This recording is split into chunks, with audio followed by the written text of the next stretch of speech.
You didn't let me finish the one part. Emotional damage.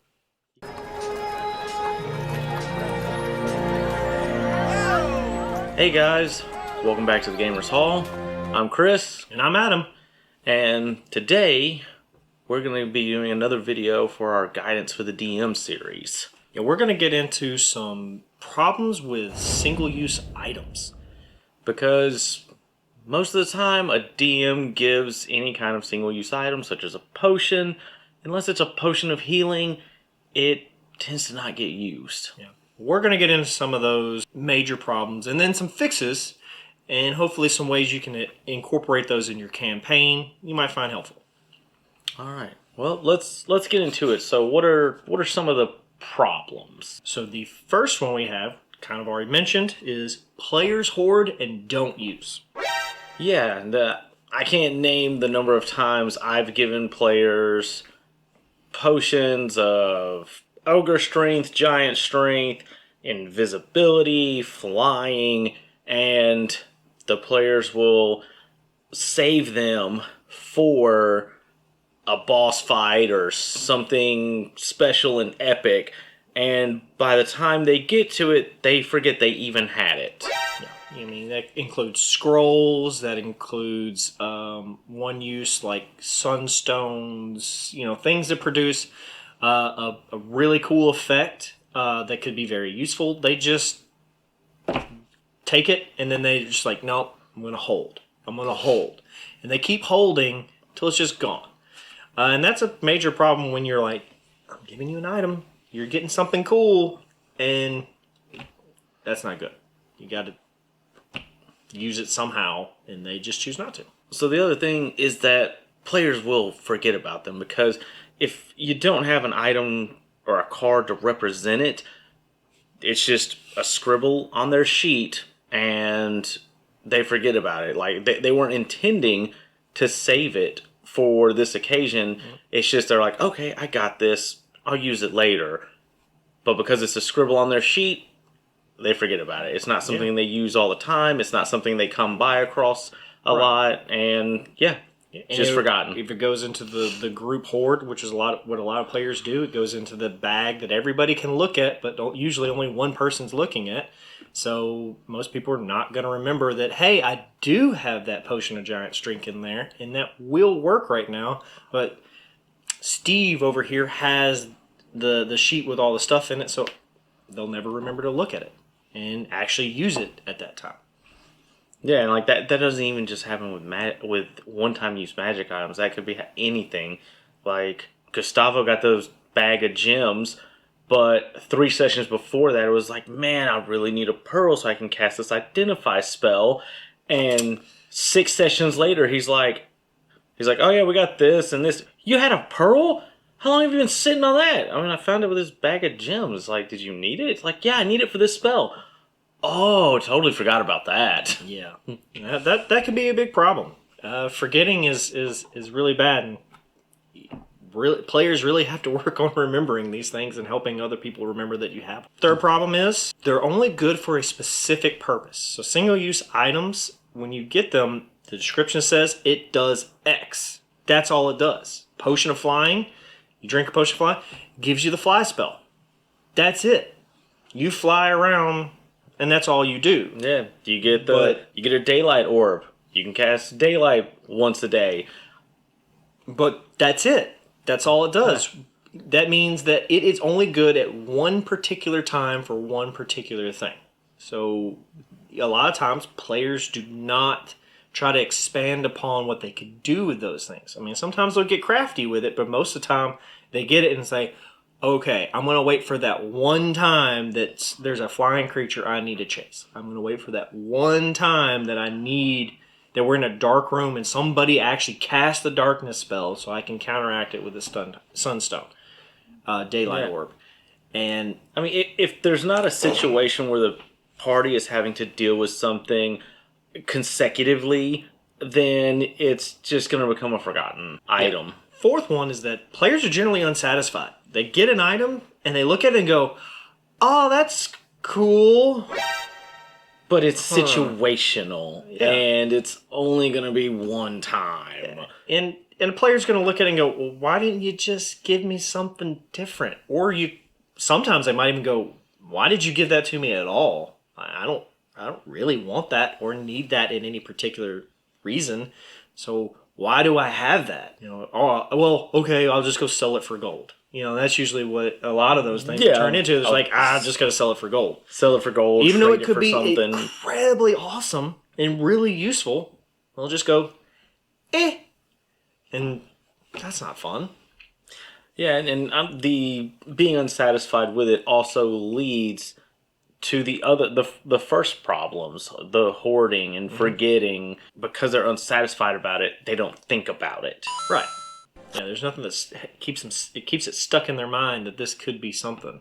And then on top of that, it doesn't have like a good utility effect. I mean, like the other problems, not specific. Well, now it's like I just have this one thing that does this one thing, and I want it to do more things, but it's not going to because the rules of the game say it does this one thing and that's it. Yeah. We gave you a fork, but it only has one prong instead of 4. So the applications you can actually use this thing for have diminished greatly. Yeah. It's like, well, I want the 4-prong fork. Give me the 4-prong fork. It does the job better than this one job. I mean, I can use it. It's going to happen. I can stab my meat with it, but I really want the fork that helps me grab the noodles at the same time. And that leads to definite unsatisfaction. Fifth one is more from a concept point. It is when given with no context, it becomes unimportant. So a king gives an item and doesn't tell you what it does. He just says, here it goes, or here you go. It's given to them, but they don't know what to do with it. They just got an item. Or found in a treasure chest. You get the potion of fly. You find it in a treasure chest. It's just a potion of fly. It has no significance. It has nothing connecting to something else, some use. It's not a key. It's just a bauble, right? And so the context is to make it a key to something else, to be able to figure something else out. Yeah, because a lot of times the DM will give a potion or an item that has a single use for an intended purpose, and they think that when the players get to said intended purpose, they're just gonna know it, or they're gonna be like, oh man, we got this thing and we need to use this thing for this. Yeah. And it doesn't happen all that time. I mean, I ran a campaign once. I gave the players a potion of youthfulness, so if consumed or taken in some way, it would make whatever consumed it younger. And immediately the players were like, this is worthless. We have no use for this item. Man, this isn't going to help us go fight that ancient dragon at all. Me as a DM is like, you guys can use it to make the dragon younger and weaker so you can defeat it.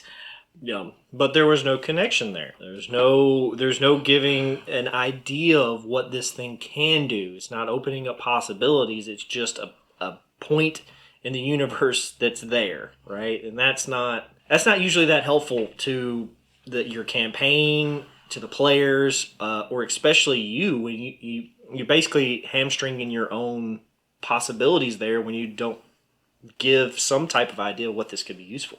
All right. So now we're going to give you guys a few fixes in order to help with the single-use items. So now you can hopefully make these more important to your campaign and make it where players will enjoy them more. Yeah, possible option rules for your table. Right. So the very first one is kind of a callback to the last problem we talked about. It's foreshadowing. Prompts the use of the item. For instance, if they're exploring a dungeon, maybe they gain something in the earlier rooms that is going to prompt them to use it at the end of the dungeon.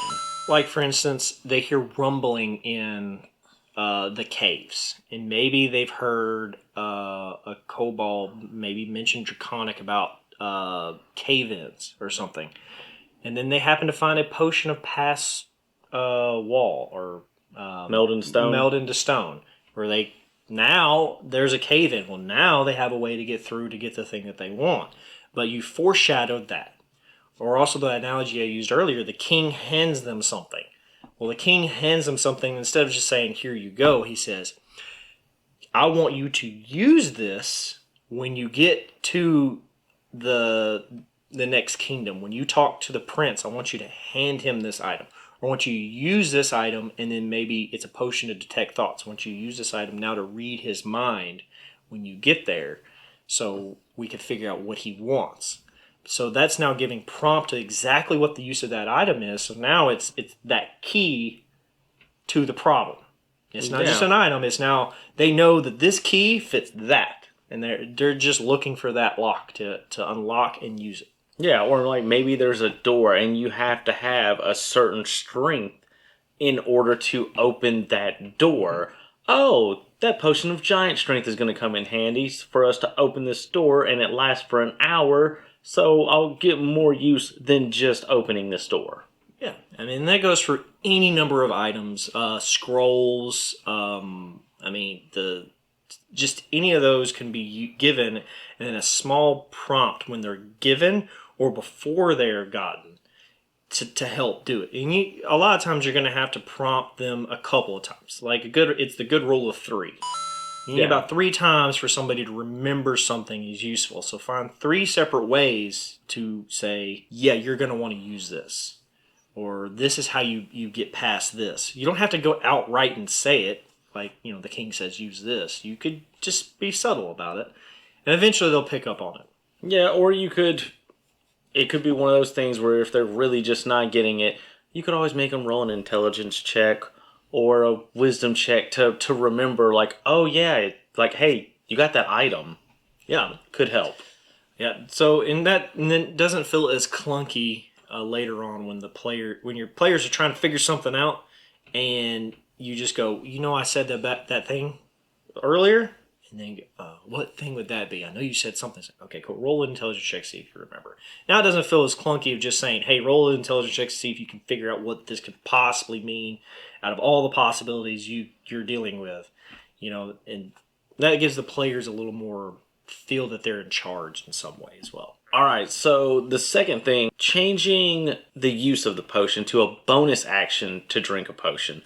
Because the campaign I'm running now, I actually changed it to where drinking potions are a bonus action, and they do tend to get used more. Yeah, we have actually used the potions where normally we would not as an action, but as a bonus action, it's actually been very helpful, and it really hasn't detracted from the way we play the game at all or made it worse for him in any way. It's more of like, oh yeah, I can do that. I'm not going to die at this point. That's great. Yeah. I also make the enemies do it too, though. Yeah. Tit for tat. It's got to go both ways, which is fine. Like it's never really been a problem. You're like, oh crap, he's got potions. Which actually does, if they do it as a bonus action, as a player, you see a creature using that potion, you might go, oh, they might have an extra one now. If they got one, they might have 2. Now it's actually something I'm looking forward to taking because I can use that as a bonus action as well. Also, it helps remind the players sometimes if they're not used to using drinking potions as a bonus action, like, oh crap, we can do that too. What potions do we have? The next tip you can use, expand the parameters of its uses. Instead of it doing the one thing it does, allow it to affect multiple things or do basically what it does in a slightly different way. One of these is if you got a potion of invisibility, instead of maybe you taking it, you could actually coat a weapon with it, and now the weapon is invisible instead of you being invisible, which has a lot of different ways that you could roleplay that. Yeah. You need to sneak a weapon into a big gathering of some sort. The weapon being invisible is much more useful than you actually being invisible because you can still play up, you can still deceive, all this other stuff. But all of a sudden, later on, you pull out this great sword that nobody saw somehow, and now you start wailing through the gathering. Oh yeah. Another thing is healing potions. Expand what people can do on healing potions. If you have a person that's cursed with lycanthropy, all right, maybe when the full moon's coming, if they drink a healing potion or X amount of healing potions, they're not going to turn, or if they do turn, it's controllable. They're not going to attack their friends. Yeah, because the idea of a healing potion is that it is life energy. It is actual energy that you're imbibing that allows you to heal. The body heals in different ways. So that is kind of a suppression of that curse, is your body is just fighting it off, fighting it off, fighting it off. You could also kind of change it where you have a disease. Well, you're not taking damage from the disease, but maybe you drink a healing potion during that day or enough healing potions during that week before you roll the check for that disease. You'll get an extra D4 plus 1 on your next Constitution saving throw against that disease because you've been taking your medicine. Another thing you could do is maybe use the healing potions. Instead, you could do it preemptively so that before a combat, you'll get temp HP from drinking the healing potion instead of just drinking it after you've already taken damage. Yeah. Or maybe you have a level of exhaustion, and instead of gaining hit points back, you'd like to remove that level of exhaustion. You could do a regular healing potion, or you could say, no, you need a greater healing potion, and it will allow you to do that, and now you have an energy drink. You know, it's you know, they drink it to get rid of exhaustions, and now a Berserker Barbarian doesn't seem half bad when you have an alchemist buddy in the party that can just, here you go, here's another potion, man, go berserk, do your thing. Yeah. And that can be used for all the items out there. You know, if they have a specific use, expand upon what that could do or could be. You know, even using a potion of flying, maybe you're in a sleigh, like a northern campaign with a lot of snow. Well, you need that sleigh to get over something so you can carry your cargo. What if we coat the runners with a potion of flying? So maybe it doesn't fly us around, but maybe now it allows it to hover.